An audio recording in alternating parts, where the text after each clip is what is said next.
Türkmenistanda geçen ay yol hereketiniň howpsuzlygy, ömrümüziň rahatlygy ady bilen geçen bir aýlygyň seýlede soňky hepdeleriň dowamında durly bahanalar, şol sanda ulogyň kiçi enjamlarynyň hem reňkiniň goýudygy sebäpli polisiýanyň jerime durulmasyna eltilen uloglar eýem ençimi hepdelep iýelerine gowşurulmaýar. Polisiýa munyň üçin ortaça aýlyk derejesinden hem aşy mukdarda pul soraýar. Bu ağırlykda sürüjüleriň polisiýanyň eden etdirligi diýip häsiýetlendirýän hereketleri boýunça yerli idaralary şol sanda prokuratura eden arz şikaýetleriniň hem jogapsyz galýandygy bellenilýär. Mundan 3 hepde ozal ulogymyň içinde ýüzümiň derini süpürmek üçin maskamy tekel aşak düşürenimde muny gören polisiýanyň işgäri distine saklady. Ol ilki durly haýwatlar bilen para sorady. Onu bereň diýsemem ýagdaýym ýokdy.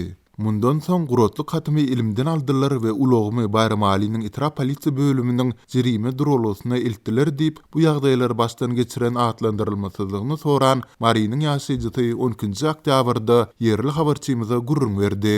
Ol mundan soň maskany talaba laýyk takynmandygy üçin polisiýanyň ýazyp beren jerimesini төлese-de häzirki güneçelini ulogyna ýzyna alyp bilmeýändigine aýdýar. Azatlyň habarçysy bilen söhbetdeş bolan başga da sürüjüler polisiýanyň ulogyň radiatorynyň gözöneginiň reňkiniň goýudygy, ulogyň daşynyň reňkiniň solon ýeriniň bardygy ýaly bahanalary bilen uloglaryny jerime durulmasyna eltendigine gurrun berdiler. Men ýük ulogum bilen gum gatnadyp gazanç edýärin. Mundan 2 hepde ozal polisiýanyň ýol gözetçilik gullugynyň işgäri ýolda saklap, ulogy gereginden artyk ýük ýüklendigimi aýdyp, onu saklajakdygyny aýtdy.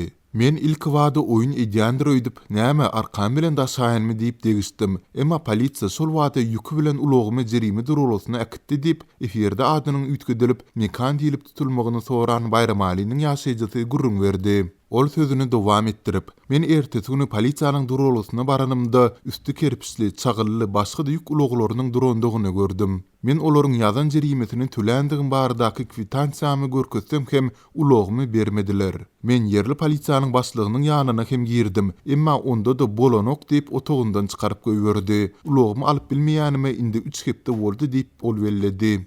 Mekan soňundan polisiýa işgärleriniň biriniň ýanyna gelip, ulogy gerek bolsa işden soň saat 19:00-da durulganyň öňüne gelmelidigine aýdandygyny belledi. Men diýilen wagty baranymda menden başga da 10 sürüjü bar eken. Polisiýa uloglaryny jerime durulmasyndan almak isleýänlere öz ýanlaryndan baha nyrk kesipdirler. Ýeňil ulog üçin 1000 manat, ýük ulog üçin hem 2000 manat. Men onsuz hem bergi borç edip ýaşaýaryn. Bu pullary tölemäge ýagdaýym ýok. Polisiýanyň ýanyna baryp, "Gorkaňyz ýokmy? Arda ýazaýtym näçek?" diýip soradım. Olar bolsa ýüzüme gülüp, "Birden ka özüň gorkaýmy? Uloň gerek bolsa indi 2000 däl-de 3000 manat tölemeli bolarsyň. Ardan bilen de asman paýyny çekip bilseň çekäý" diýip juda gödök jogap berdiler diýip mekan aýtdy. Ol mundan soň özü ýaly başga da beýlik sürüjüleri bilen ýol polisiýasynyň hereketleriniň üstünden arz edip köpçülik bolup ilki welaýet häkimligine, soňra da prokuratura barandyklaryny, emma hiç ýerde meselelerini oňyn çözüp tapyp bilmeýändiklerini belledi. Azatlyň Lewap welaýatyndaky habarçylar hem jerime durulmasyna eltilen uloglaryň eýeleriniň 2000 manat möçberinde pulu tölemese ýyzyna berilmeýändigini aýdarlar. Bu ýagdaýlar boýunça Türkmenistanyň Içeri işleri ministrliginden, prokuraturasyndan we degişli tebitleriň häkimliklerinden hiç bir kommentariýa ýa-da düşündürs almak başartmady. Türkmenistanyň hökümeti we media terişdeleri polisiýanyň para horlugy, köçe ýol hadiseleri ýaly ýagdaýlar barada maglumat bermeýärler. Türkmenistanda giň ýaýran para horluk faktlary diňe prezident öz belläň ýokary derejeler resmiýetlerini çalyşma kararyna gelen halatynda baş prokuratura berilen derňew tapşyrygynyň çäginde kän anyklaşdyrmazdan gysgaça habar berilýär.